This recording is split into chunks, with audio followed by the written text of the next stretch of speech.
Hello, TBB babes. We are live, Bottled Blonde Studio with Ella Halikas. Hello, hello. We are now fucking caffeinated because this morning, just for both of us, was a fucking journey. It was a journey. It was a journey, but we're here, we made it, we're behind the mics, we're caffeinated, Cheers. We're ready to rock and roll. We made it through security. Running a little behind. 3 cups of coffee later. There we go. But I am so jazzed to be able to chat with you. I want to just let's just fucking dive on in. Dive in. And I want to chat like a little bit about your journey here because I feel like from what I've seen, there hasn't been a lot of talk of like you in Hawaii and then going to the Bay Area and like moving to LA. Totally. And I think people think you've been in LA for like a fucking decade. And yeah. you are just transplanted here. Yeah, like marked 2 years in May. That's so crazy. Yeah. So like what brought you into modeling? Honestly, going to school in Hawaii, backtracking, I like didn't think I could do it, but I've always kind of wanted to. And then just being like a curvier build and like seeing the media and like, you know, you have any ounce of fat and they're like, she's so fat. Like, so I'm like, okay, I don't think I could be a model.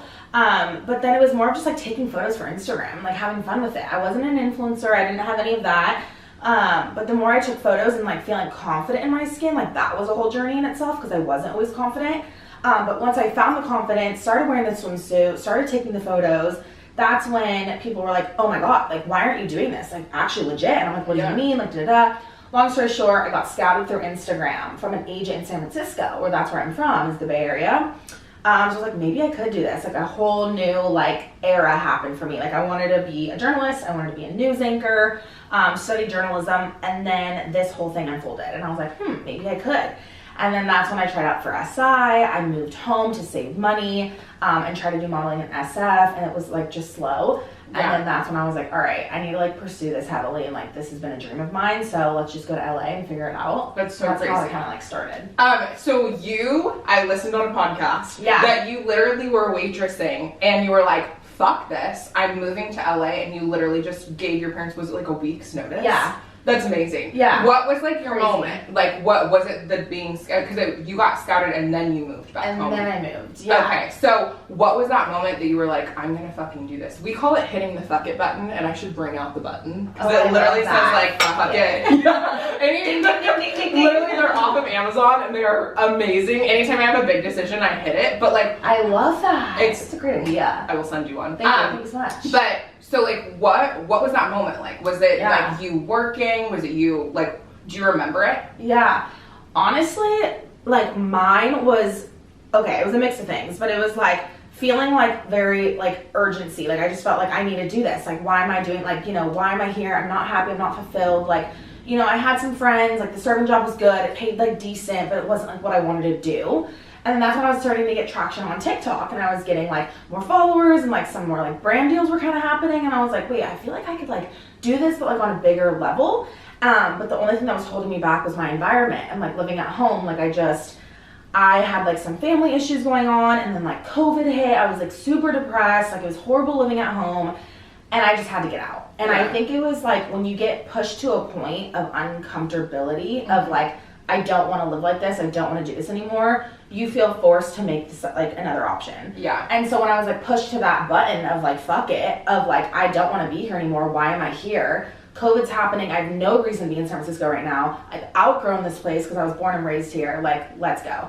And then that's when I was just like, well, family, I am moving. And they're like, what do you mean? Like, it's like a pandemic. Like, what are you going to do for work? And I was like, I'll figure it out. Was there like a moment, because I think a lot of times what people don't really understand, and I had this with my family when I want to start a podcast or an agency or become an influencer, that pushback from your family, did you get that?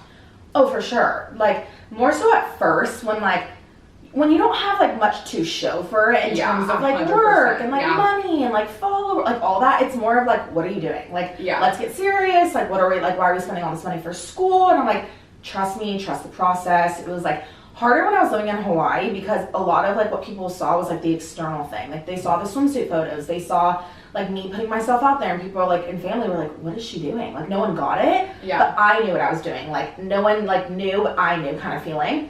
I got some pushback there. Definitely got pushback from like some family members.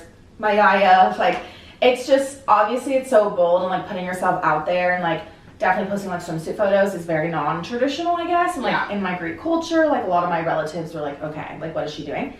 But I think once I started to like get signed, you know, I have now an agency backing me up, you know. Then I moved to LA and like I'm starting to book a commercial. I had a JCPenney commercial and a Snapchat commercial within a few months of moving here. And like people were starting to be like, oh, like I guess she can figure it out. Like, okay, you know, and then you start getting the praise and then you start getting the congratulations. But I mean, it was hard and like I just had to like keep my head down and just like kind of block out the noise. But my immediate family, like my parents were, you know, overall pretty supportive. They're always like, we want you to do what you want to do, like chase your dreams. But it was more of like extended family. It's like really hard with extended family. I still get that, especially like even like if you're dating people and their family and their opinions. And I feel like people don't talk about that enough, that like you are going to get pushback from your inner circle when you're like doing something that's different than what they've ever seen before. Like this was not a job traditionally. Like modeling too, you had to be like a 00000. It was runway, like, or for like us, like influencers were not a thing. And so I feel like it's hard for a lot of family members to like wrap their heads around like these are fucking jobs. Like this is what we're doing. This is like it. Crawl out of your cave. And like welcome. Yeah, and like welcome the difference and the change and how boring life would be if we all did the same jobs. Like it's exciting to do something different, and like it's so true though because you're facing everyone's opinions, but also like it hurts the most when it's like friends and family. It really does. That's like where it's deep. Well, and too, like some of their comments I think hurt the most because too they know where to hit it. Or they're like almost, I call it like parroting. Like maybe you're feeling like I'm feeling insecure. I don't know if I can fucking do this. Like I moved to a new city. I don't have a lot of friends. And if they like parrot that too, it can be really hard on your mental health. Right. It is. It's really hard. And it's also like the embarrassing factor of like, yeah, like you might think TikTok's embarrassing, but like, hey, it literally pays my bills. So like, I'm going to have to step aside and like film this video, or like I'm wearing an outfit. Like, sorry, I have to take a photo because I have to link it. This is what pays the bills. Like people don't understand that because they get to go to their work majority of the time and like clock in and then they're done and they're able to like live their normal life. But like for us, like I always feel personally that I always have to be on. I always have to be ready for the photo, ready for the content. My brain is always circulating. Like I'll be out at a bar and think of a great content idea, and it's like it's hard to shut that off like at a default, but it's also like this is our job. So like whether or not it makes sense to you, it's just like be more understanding, you know? Well, and I think it's harder too because when they do clock in and clock out, even if they are entrepreneurs, like their mind is going, but our mind works in a very different way. Like the content creation side of things is like, you never turn that off. Like you're writing down ideas, or you're like having to film something. Like yesterday, I did not want to film anything. And I was like,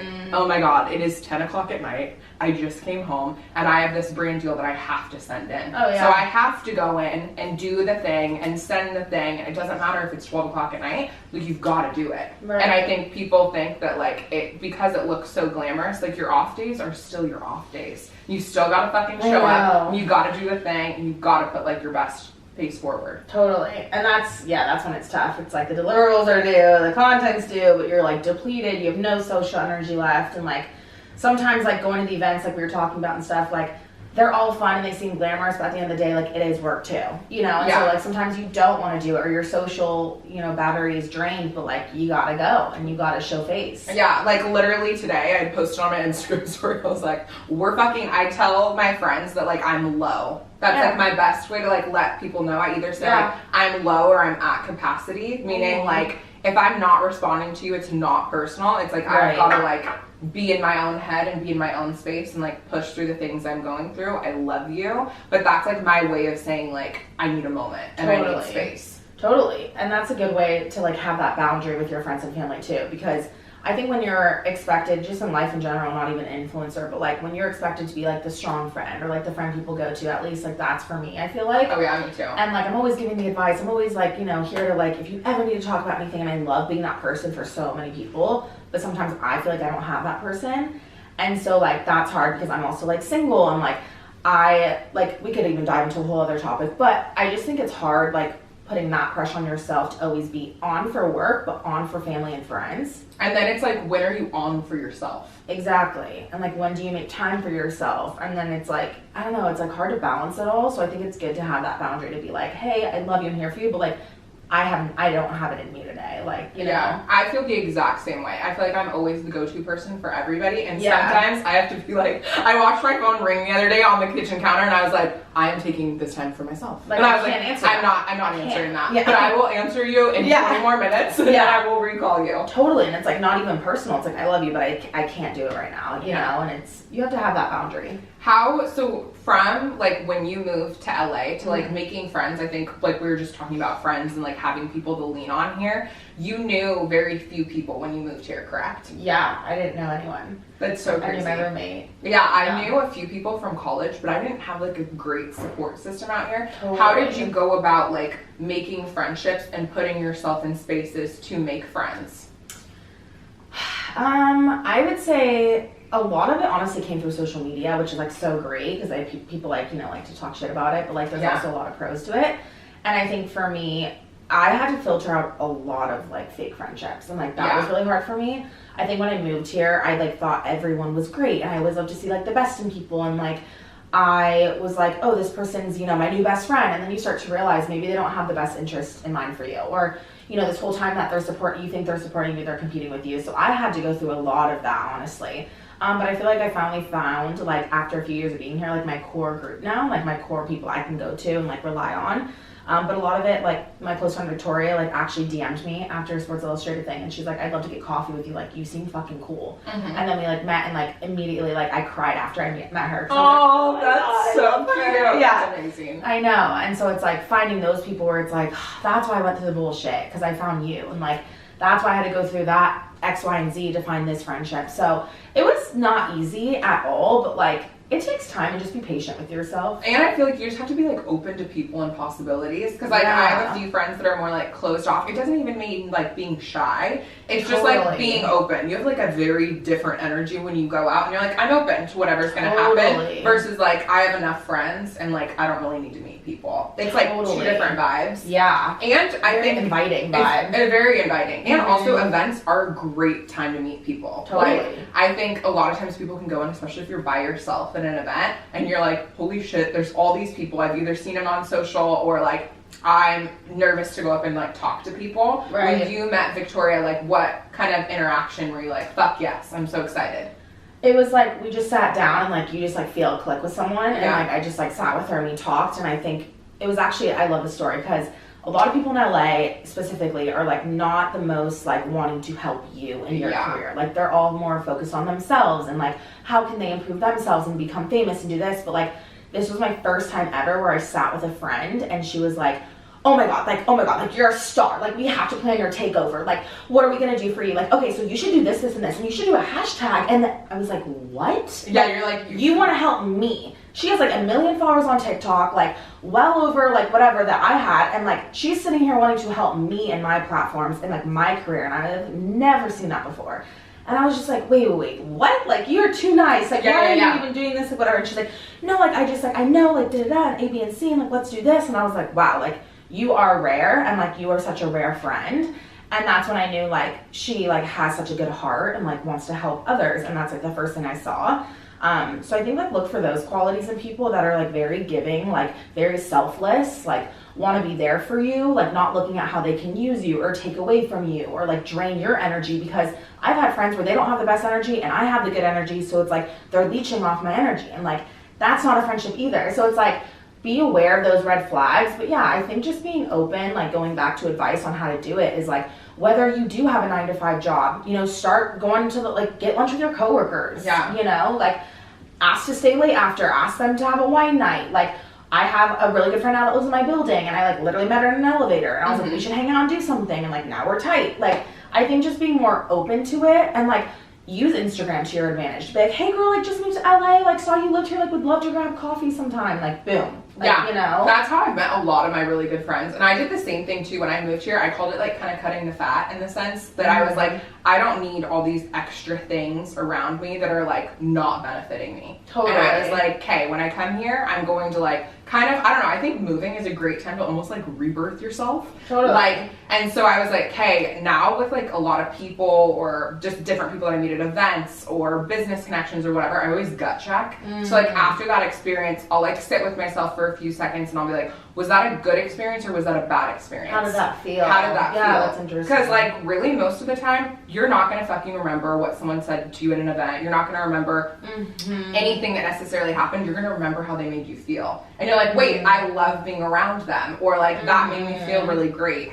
If it made you feel bad, then that's a great time to just like reevaluate. Like a gut check. Oh yeah. Man, I love that. I'm going to start using that. Yeah. It's honestly so good because then it's helped me too kind of like, I shouldn't, but I like box relationships too, where I'll be like, hey, kind of, are we in an acquaintance box? Are we like, is this someone that like I could see as like a potential friend? Yeah. And it kind of helps me shift people around, especially if you start feeling that kind of like leeching energy or like something to where you're like, this is not what it should be. Right. Or like you feel depleted after, red flag, or like they don't make you feel like good in your skin. Like, you know, it's, gut check is huge because you think that this person's like in your corner and has the best interest, but then you're like, wait, she never does this and she actually never does that, and I'm always really supportive, but she's not that supportive when I have my wins. Like, how do people react when you have wins? Like, that's a huge telltale like sign. Yeah. If they're a good friend. Yeah, I would so agree. Or even people, like, how do they react when like you're in your losing stage? Like when you didn't get that brand deal that you fucking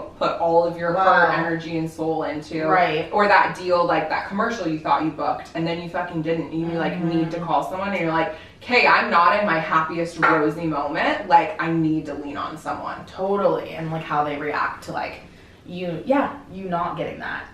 Damn, that's a good point. Thank you. How was your experience finding friends here? I was super open to friends. I used Bumble BFF. I almost did too. Yeah. I was like, I'm gonna do it because I've heard such good things. It was actually really fun. I ended up meeting just like really, I mean, one girl was fucking crazy, but like the rest, you're gonna go through that. You gotta filter it out. Exactly. But besides that, it was really fun. Like I felt like I've met really like amazing, the most genuine people. You know, my boyfriend's like born and raised here, and a lot of people say that like LA is fake. I think LA is one of, like, I genuinely believe, like, the most real people ever. Like, people come here, like, aspiring for a dream, and, like, the fake people are gonna find fake people. Totally, like, that's so true. But if you're, like, going in being like, hey, I want to make, like, genuine connections, that's normally how you find your friends. Right, and there's always gonna be good people everywhere. Like, you can't classify one place as all fake people. Like, I definitely think there's more, like, maybe people that are in this industry that, like, are looking to use people and, like, clout chase to the top. There's definitely that. But, like, you don't have to associate yourself with them. And you're right. Like, those people will find those fake people. And then, like, us real people will find real, genuine people, too. Because it, like, gravitates, you know? I have a question about you first, like, booking commercials. Because I was just talking about commercials. Yeah. When you first booked, like, your first, like, JCPenney commercial, what was that like? It was just... It was such a great feeling because it was like, wow, I can do this. Like, I'm on the right path. Like, if you ever get a feeling of like, should I not be doing this? Or like, I don't know if this job's for me, or, you know, I don't know if this can work. And it's scary. You're putting yourself on the line. And it's not consistent income and stuff. So when I finally booked like the bigger job, like that was my biggest job I'd ever seen, like big company, it's such a relief of like, okay, this feels right. Like, excuse me, I'm on the right path, you know? Oh, 100%. And so, yeah, for me, it just felt like keep going. When you then moved from that to start applying for Sports Illustrated, what was that kind of first moment like when you had to put out your first video? So I put my first video in 2018, actually, when I was living in Hawaii. So I hadn't even been a model, had a following, did anything when I first tried out. And I was actually just starting at a restaurant in Hawaii, and I was like, this has been a dream of mine. I'm just gonna go for it. Of course, the video was like shaky. I had the yellow glasses on, like literally it was like the worst video I've ever seen. I'm like twirling like on a rock, like I don't even know what's happening. It was probably like Free People days. Like it was just, it was just all bad. I don't even know what camera was filmed on. It was so blurry. But I didn't get it, obviously. And then I moved. No, actually, I tried one more time again in Hawaii, 2019. Tried out again, submitted a video. At that point, I had some more modeling jobs under my belt, was getting more like into like the industry a little bit, but still not signed or anything. Tried out, didn't get it. Went to Miami, did the open casting in 2019, didn't get that. Moved home, moved to LA in 2020 of May. Then in August, I submitted my 3rd videotape, and that's the one that got me in. That's so crazy. So what was that? Did you feel different about that 3rd video? Was there something about it that you were like, okay, I've done this twice now. Like the 3rd time, we were fucking going for it. I think at that point, I had like a better message. Like I think it was more of like, I knew myself, I know what I want to do, and like, what's my why? I think when you first try out for something like that, where you're not really like in the industry or like know yourself that well, like I was super young, I was just like, I want to be an SI model because it's always been a dream of mine, and like body inclusivity, and it's like, okay, but everyone's using that. Like everyone has that message, so how are you going to stand out amongst thousands and thousands of girls?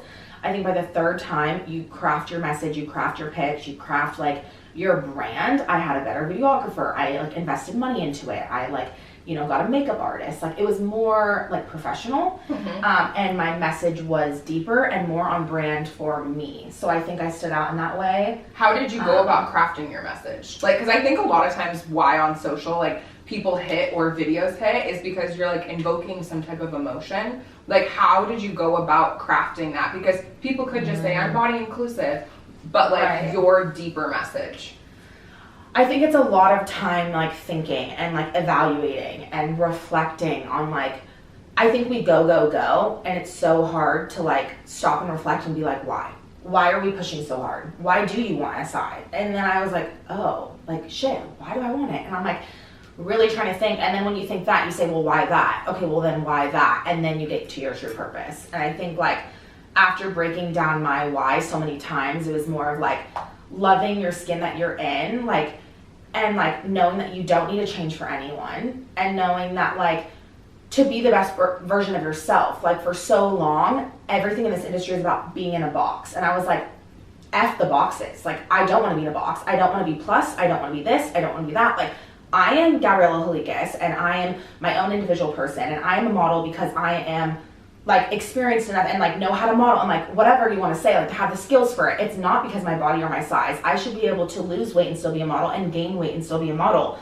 And I think like that's never talked about, because it's always like, choose me because I'm this size and represent me in the media. That is so important to be like represented, but it's also like, I should be a model regardless of the size, regardless of what like classification you want to put me in. Yeah. And I think that was like my true like pushing yourself to be the best version of yourself, where before it was just like, choose me because I'm curvier. Yeah. You know, so I think I crafted it more. And I feel like that's very relatable to models. I have a few friends that model, and they said like once they lost a certain amount of weight, they're like, you're not booking jobs anymore. Or they gained too much and they're like, sorry, we can't use you. And it's really crazy. Like even for, Dallas Cowboy cheerleaders, they can't gain more than 5 pounds or they're out of contract.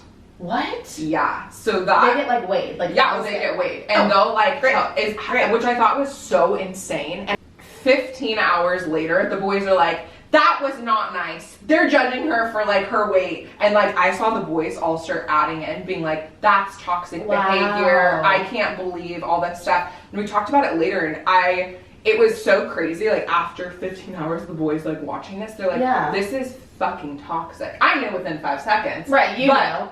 But for the boys, I was like, wow. And yeah, now we talk about it all the time. It's pretty crazy. Is that still a thing? They had it on, God, I don't even know what streaming service I have, but I'm pretty sure it is. They have like, it's pretty wild. I had a friend who tried out and almost made it till the end, and she was telling me about like the whole process and everything that goes into it. Wow. And that it's fucking crazy. That is so 1990, 1980. Yeah. Like, what are we doing here? It's 2022. Well, and it's just wild because, like, that was what got me, is like 5 pounds. I'm like, these girls can't control that. Like, literally, woman, like, I can't. Yeah. I think it's weird what I'm trying to say, because, like, our, like, bodies as women, like, change all the time. 5 pounds is nothing. That is, like, water weight. Yeah. Fucking insane. Wow, that makes me so mad. But I do experience that, not to that like extreme, but definitely like I had lost 10 pounds when I was sick, living at home and like whatever. And it was right before I moved to LA, and I had booked a job, I don't want to say the brand, but with a bigger brand. And I went from like a size like 14 to a 12, and they literally dropped me because I wasn't big enough. That's insane. Mm-hmm. That's so wild. And I was like, wait, what? And they were like, yeah, but like if she like happens to gain more weight or like happens to get bigger and like can reach her measurements, like we'd love to have her. I'm like, so let me just go eat a few burgers to like fit come back. Like I'm confused. That's wild. So like that's also not healthy. No. Like on both ends of the stick of like telling a girl who's a size 2 to get down to a 00 and telling a girl who's a 14 she needs to go up to a 16. Like that's both not healthy. Well, it's not healthy. Well, and to gaining that much weight in at like a certain point in time, like you could have done some cardio and lost 5 pounds. Right. I mean, that's insane. Yeah, and then being told to gain weight, it's so mind effing. Like it's so hard, you know, of like body image issues and like, and then it's like have I gotten too big where they said no, because as a curve, like they almost want you to get bigger. Interesting. So then like, but it's when I lose weight, I also went to another job at that time too, and I had dropped the weight because I was sick, and I like, it maybe was COVID when it first started, I don't know what it was, but I got really sick. And the girl, I came in and she goes, oh, like first thing she says, like, oh, like you look a little bit smaller. And I was like, oh yeah, like I've been working out a lot more, and I also like was struggling, I was like a little bit sick. And she, as I was walking out of the fitting, she was like, okay, well, don't lose any more weight or you lose your job. What? And I was like, okay. That's insane. Yeah. I was like, okay. And I'll like never forget that. Yeah. There's those moments that you never forget. And I think people don't realize like how their words can affect you. Like I remember in middle school, as dumb as this is, like a guy had said to me, I had super bad acne, like let's connect the dots. Oh, and or like made comments about like my back rolls or like my necklines. Like those things really stick with you. Wow. And people don't realize like maybe she was having a fucking bad day, but like that's gonna stick with you for the rest of your life and like should have never been said. Okay, guys. Wait, we are back. We had a mini intermission, but we will chat about soccer in just a minute. We love that. Yeah. We love that. But we have to dive into our dry bar routines because we just found out that like we are the same person. The tea. Okay, so this is what I do. Okay. This is what she does. We go to dry bar every week. Once a week. I've never met someone that does this because I think it's crazy, but it's good. But it's so good. And they only have the membership for twice a month. Yeah. And I'm like, why isn't there fucking something for 4 times a month? Exactly. I'm like, bump it up, alleyway. Bump it up. We should approach them. Yeah, and be like, hello. I actually did approach them I did get a contact email, so maybe we send that over my way, please. We're gonna be like, hello. Because I was like, okay, do you want to know what I didn't realize? Is dry bar. Okay, so the products are a completely different company than the actual shops. Doesn't that kind of fuck you up a little bit? Yeah. Because you would assume that they're all one. No, they're two completely separate companies. So I was like, all right, interesting. But okay, this is my full dry bar process. Yeah. I book on the app a month out. So I go like Fridays at, oh, maybe I shouldn't say this. People are going to be like, they're going to show up. They're going to show up. But, okay.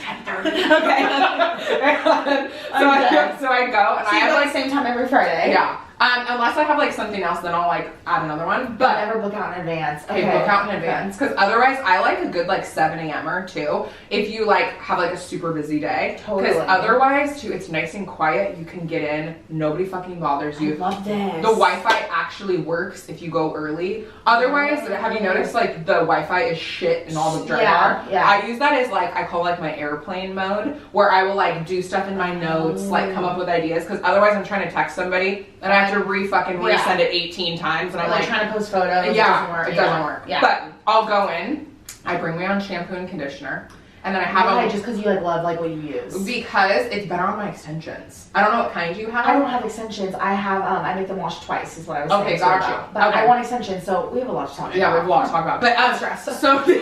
So I have them like bring it because otherwise I feel like it dries out my extensions. Oh. So I'll do that. I'll have them wash them twice, and then I'll come out, they'll wrap the whole head thing. Mm-hmm. I'll ask them to, because I have extensions so they don't pull them out, they have to dry my entire head like 95%. Oh wow. And then they can do like the 5% to like round brush. Uh-huh. And then I'll, after they round brush, they'll curl. And then they put them up in curlers that I bring. And then I leave the curlers in for like 2 to 3 hours and my hair is like fucking amazing. Did you guys hear this? Mic drop, do her routine.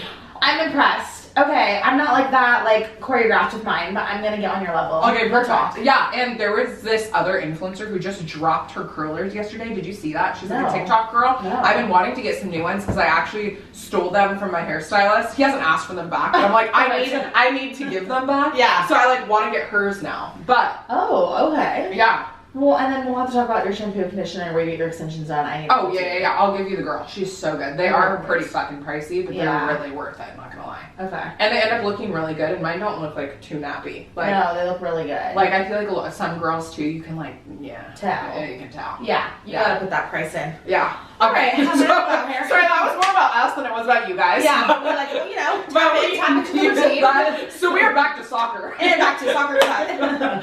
Okay, so soccer's great. We both played. What position were you in? I can tell them. Okay. And you were sweeper. I was sweeper and defense. So I could like boot the ball, and I had ACL surgery. So I had that in 8th grade. Brutal. It was a fucking beast. And then partially tore in high school. And then my doctor was like, unless you want to be a fucking idiot and get a full knee replacement, you should probably like chill a little bit. Totally. And so That's scary. That's a lot. That's a lot. I really, really want to like do a team. It'd be so fun, so much fun. But I also feel like as adults, they're gonna like throw us around a little bit more than they did in high school. Oh yeah, and then we play against the guys too. Like it's co-ed. Yeah, they're gonna like. I know. I might get like punched. Literally. I don't know. Like I'm scared. I'm scared. Yeah. Well, I'm more fragile now. I feel like I'm a grandma. I'm like Yeah. walking around like my lower back pain. I'm like. And I did like some nasty shit when I played soccer. Like I grabbed girls' earlobes. Like not the earlobes. Not the earlobes. It'll like jerk you around. Gnarly. No, all I did was like the hips. You know, I got those big hips. Oh, I yeah, was you boom. boom. Like block them out. Like. I broke. This is like real bad, but my worst injury I gave to someone else. I tore one girl's ACL, then I broke a girl's jaw. No, how? So it was the goalie, and literally, okay, so the ball was coming, and my god, the goalie honestly came out of nowhere, and she like dove on top of the ball, but she hit it just a little too much, and my foot was already ready, literally broke her jaw. I'm in pain. I'm too for her. And I honestly had no idea. I was like, I had no idea until the end of the game someone told me I broke her jaw. And I was like, what do you mean? I got subbed really quick and I didn't quite understand that. And I was like, what's going on? And they were like, no, you just need like some time out for a little while. And then I did your red card. You did. Yeah, but I really feel like that wasn't my fault. So I don't know about that. Yeah, no, we could definitely contest that. But the broken jaw, that sucks. That sucks. I'm sorry if that was you. If you're watching this, I never got to really apologize because I didn't really know I broke your jaw. True apology right here. Right here. Sorry about that one. I hope that you got like a bomb-ass jaw though. Yeah, no, mate, everything happens for a reason. Exactly. We're like trying to justify like why you broke her jaw. Like, I swear it's good. Things were bad. Shit show. Holy shit. Okay. Cheers. We're like, woo, it's the morning, guys. Okay, now we gotta dive into Sports Illustrated. Oh yeah, where were we? When you got it, we're like fucking squirrels. My head is like everywhere right now. No, ADHD kicking in. She's over here like, Jesus Christ. Yeah, like what is wrong with that? We can film like a 3-hour thing right now. Honestly, I think it'd be great if we had enough fucking storage space, camera. I know. Of course. Let's talk about how you got to Sports Illustrated after you got it, like the whole process. Yeah, so I had explained when I did the 3 videos, and then when I tried out in 2020 is when I started to get more traction. I got more of a following. I like started to do more influencing. I feel like I finally was like seen. It was like my first time where I was like, oh, all my hard work is now here and it's now paid off. But it did take a while. It took a few months, and then we got on a casting call, so I got like a call back. Got on that call, had like my interview with them. It went pretty well, but I was so nervous. I was like literally trembling the whole time talking to the editors. Did they ask you questions? Or like what was like the actual call like? Because I assume they're like, okay, you're gonna hop on this call. Did they give you like anything ahead of time? No. So you get on the call, and I think there was maybe 15 other girls, or I don't even remember the number, 12 to 15 girls. And then when we got on the call, it was like all the editors plus like a special guest, which ours was Jasmine Sanders, who's Golden Barbie on Instagram. And she's one of the SI models. And I was like, oh my God, like fangirling, like all the editors seeing MJ for the first time face to face. I was like, whoa. And I was like shaking, and I was like nervous, but they go around kind of in a circle, like you're in like a list of whatever. Yeah. And they ask you just like, hey, like introduce yourself and like tell us like why you want SI. In front of 15 other people? Mm-hmm. Oh my God. Why would you do that? I feel like it would be scary. That would be really scary because too, you're like, oh, But then that's a lot of judgment on that call too, because all the other girls are probably listening to what you're saying. It's a competition, yeah. And like everyone was crying. It was very emotional. Wow. Everyone's story was really emotional. Like everyone's like why was pretty deep. Like tears were flowing. Like it was like I had chills thinking about it. Like it was a heavy call, and like I don't know, it was cool, and I got to like meet a lot of people through the process. I have like a lot of new best friends from it, so that's amazing. Yeah, after that call, we kind of just were like, all right, crickets again. We don't know who got it or like who moves to the next round or like what happens. And then how long was that? Maybe another 3 months. Holy shit! So from the time that you got this is August, right? When you got like a hey, you're coming in. Now, how long has it been from August? the first? I submitted the video. Okay. So I cut you off, and then I think it was maybe September. Oh, I don't even know.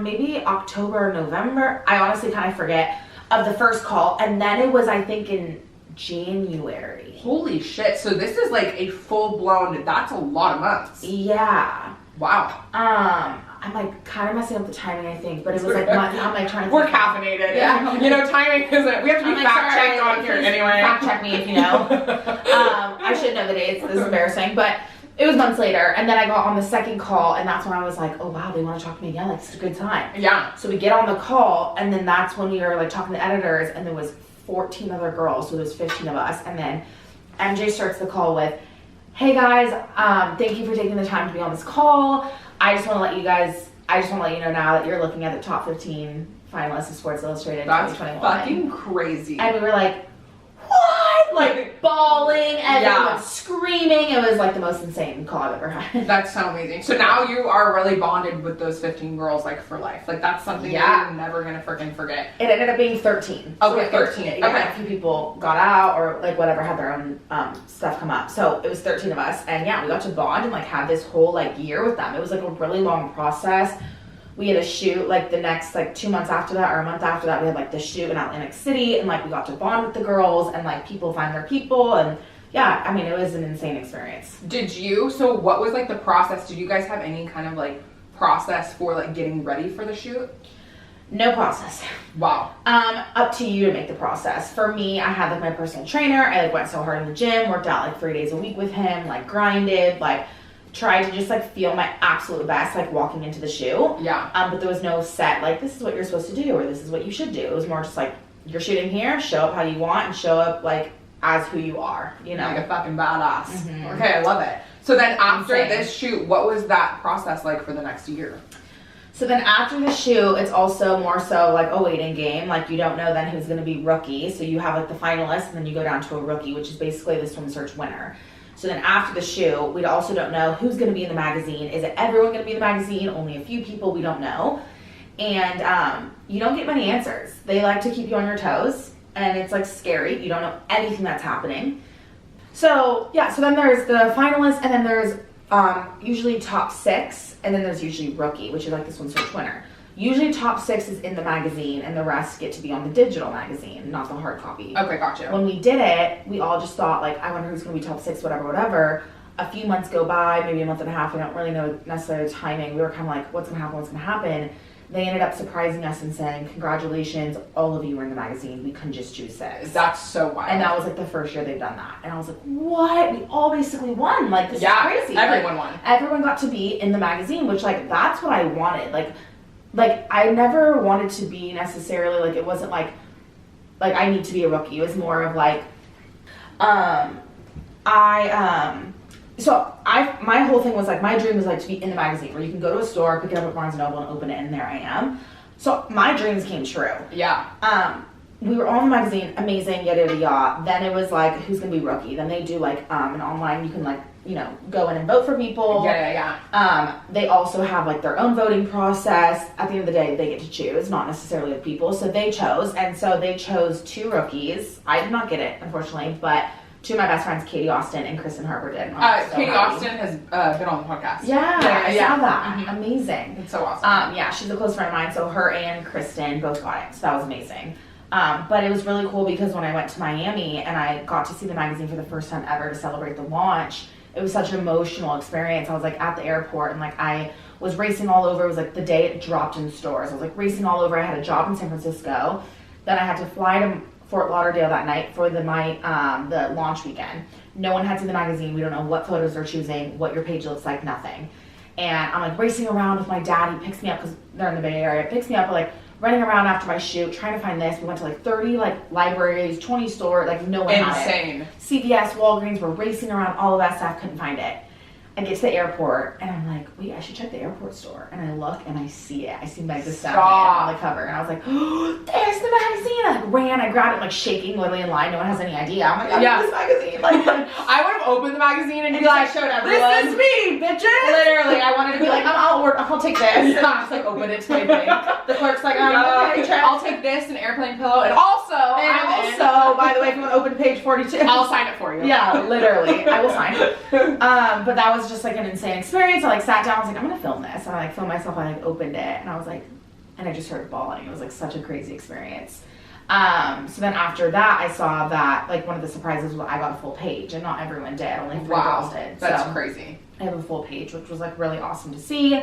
Loved my photo, and then that's kind of the process. That's so wild. Well, and too, I think a lot of people don't see the back end of everything you had to do to get there. Mm-hmm. They see you moved to LA within a year, and you're in Sports Illustrated, and they're like, "What the fuck?" Yeah, they don't see like the time that you probably spent in Hawaii, the time that you were in the Bay Area at your worst, like, and then moving and doing all of those things that really set you apart.